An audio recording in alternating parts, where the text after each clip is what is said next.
Everyone, so by the way, my name is Gerald Gudwa from BTBTED. So let's talk about spiritual aspect of self and digital aspect of self.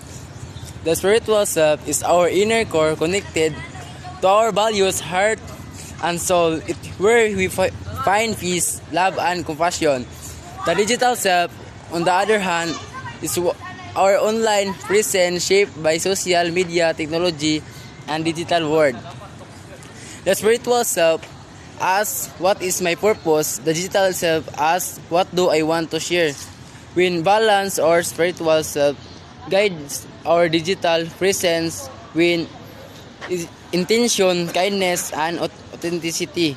But when out of balance, the digital self can overshadow our spiritual well-being, leading to distraction and disconnection.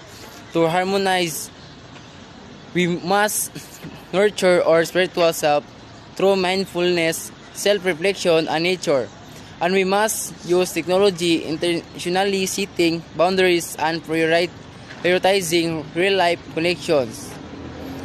By integrating our spiritual and digital selves, we can live more authentically and purposefully. Find your balance and let your truly self shine.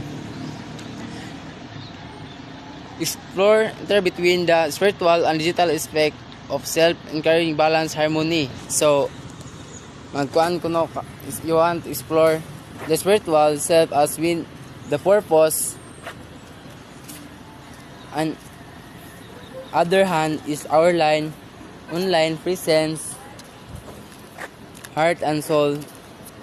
It's where we find peace, love, and compassion.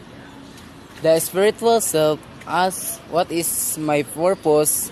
The digital self asks, what do I want to share? So, base of is in balance or spiritual. So, self guides or digital present with intention, kindness, and intensity.